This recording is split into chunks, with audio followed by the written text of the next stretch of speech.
പരിസ്ഥിതിയുമായി ബന്ധപ്പെട്ട ദിനങ്ങൾ: ലോക തണ്ണീർത്തട ദിനം ഫെബ്രുവരി 2, ലോക വനദിനം മാർച്ച് 21, ഭൗമദിനം ഏപ്രിൽ 22, ലോക ജൈവ വൈവിധ്യ ദിനം മെയ് 22, ലോക പരിസ്ഥിതി ദിനം ജൂൺ 5, ലോക സമുദ്ര ദിനം ജൂൺ 8, വനമഹോത്സവ സപ്താഹം ജൂലൈ 1 മുതൽ 7 വരെ, ലോക ഓസോൺ ദിനം സെപ്റ്റംബർ 16, ലോക വിനോദസഞ്ചാര ദിനം സെപ്റ്റംബർ 27, വന്യജീവി വാരം ഒക്ടോബർ 2 മുതൽ 8 വരെയാണ്.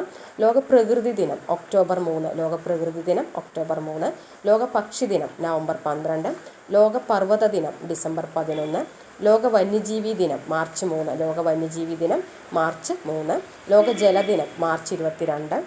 Wild life conservation in situ and ex situ measures. വന്യജീവി സംരക്ഷണം എന്നതുകൊണ്ട് ഉദ്ദേശിക്കുന്നത് വിവിധ തരം ജന്തുക്കളുടെയും അവയുടെ ആവാസ വ്യവസ്ഥയെയും സംരക്ഷിക്കുക എന്നതാണ്. ആഗോളതലത്തിൽ വന്യജീവി സംരക്ഷണത്തിന് നേതൃത്വം വഹിക്കുന്ന സംഘടനകളാണ് World Wide Fund, Conservation International, the wildlife Conservation Society എന്നത്. ഇൻസിറ്റ് കൺസർവേഷൻ എന്നാൽ എന്ത്? ജീവികളെ അവയുടെ സ്വാഭാവിക ആവാസ വ്യവസ്ഥയിലും പരിസ്ഥിതിയിലും സംരക്ഷിക്കുന്ന രീതിയാണ് ഇൻസിറ്റ് കൺസർവേഷൻ എന്നത്. ഒരു ഓൺസൈറ്റ് കൺസർവേഷൻ ഉദാഹരണം എന്ന് ചോദിച്ചാൽ ഇൻസിറ്റ് കൺസർവേഷനാണ്. ഇൻസിറ്റ് കൺസർവേഷൻ ഉൾപ്പെടുന്നവ: ദേശീയോദ്യാനങ്ങൾ, വന്യജീവി സങ്കേതങ്ങൾ, ബയോസ്ഫിയർ റിസർവുകൾ, ജൈവ വൈവിധ്യ ഹോട്ട്സ്പോട്ടുകൾ, കമ്മ്യൂണിറ്റി റിസർവുകൾ, കാവുകൾ. എക്സിറ്റ് കൺസർവേഷനിൽ എക്സിറ്റ് കൺസർവേഷൻ എന്നാൽ എന്താണ്?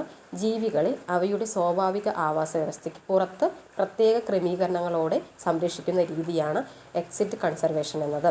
ഒരു ഓഫ്-സൈറ്റ് കൺസർവേഷൻ ഉദാഹരണമാണ് എക്സിറ്റ് കൺസർവേഷൻ എന്നത്. കൺസർവേഷൻ ഓൺ ബയോളജിക്കൽ ഡൈവേഴ്സിറ്റിയുടെ അനുച്ഛേദം 9 എക്സിറ്റ് കൺസർവേഷനെക്കുറിച്ച് പ്രതിപാദിക്കുന്നു.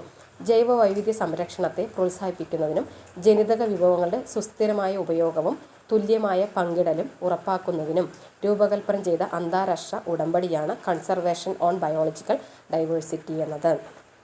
എക്സിറ്റ് കൺസർവേഷനിൽ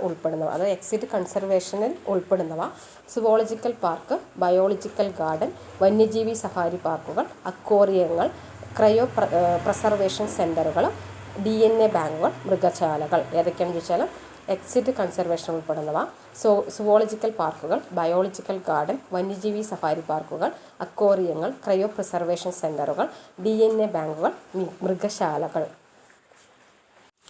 ജൈവ വൈവിധ്യ ഹോട്ട്സ്പോട്ടുകൾ. അപൂർവമായി കാണപ്പെടുന്നതോ പ്രാദേശികമായി കാണപ്പെടുന്നതോ ആയ ജീവിവർഗങ്ങളുടെ ഉയർന്ന വൈവിധ്യമുള്ള മേഖലയാണ് ജൈവ വൈവിധ്യ ഹോട്ട്സ്പോട്ട് എന്നറിയപ്പെടുന്നത്. ആദ്യമായിട്ട് ബയോഡൈവേഴ്സിറ്റി എന്ന പദം ഉപയോഗിച്ചത് നോർമൻ മിയേഴ്സാണ്. ജൈവ വൈവിധ്യ രജിസ്റ്റർ പുറത്തിറക്കിയ കേരളത്തിലെ ആദ്യത്തെ ഗ്രാമപഞ്ചായത്ത് എടവക, വയനാട്. പരിസ്ഥിതി സംരക്ഷണത്തിന് വേണ്ടി പ്രവർത്തിക്കുന്ന അമേരിക്ക ആസ്ഥാനമായ സംഘടനയാണ് കൺസർവേഷൻ ഇൻ്റർനാഷണൽ എന്നത്. നിലവിലുള്ള ജൈവ വൈവിധ്യ ഹോട്ട്സ്പോട്ടുകളുടെ എണ്ണം 36. ഇന്ത്യയിൽ സ്ഥിതി ചെയ്യുന്ന ജൈവ വൈവിധ്യ ഹോട്ട്സ്പോട്ടുകളുടെ എണ്ണം 4. 1 ഹിമാലയം, 2 പശ്ചിമഘട്ടം, 3 ഇന്തോ ബർമൻ മേഖല, 4 സുണ്ടാലാൻഡ്. ഇന്ത്യൻ ജൈവ വൈവിധ്യ നിയമം പാസാക്കിയ വർഷം 2002. ഇന്ത്യൻ ജൈവ വൈവിധ്യത്തിനായുള്ള അന്താരാഷ്ട്ര വർഷം UNO പ്രഖ്യാപിച്ചത് 2010. ജൈവ വൈവിധ്യത്തിനായുള്ള അന്താരാഷ്ട്ര ദിനം മെയ് 22. ഐക്യരാഷ്ട്ര സംഘടന ജൈവ വൈവിധ്യ ദശാബ്ദമായി ആചരിച്ചത് 2011 മുതൽ 2020 വരെ.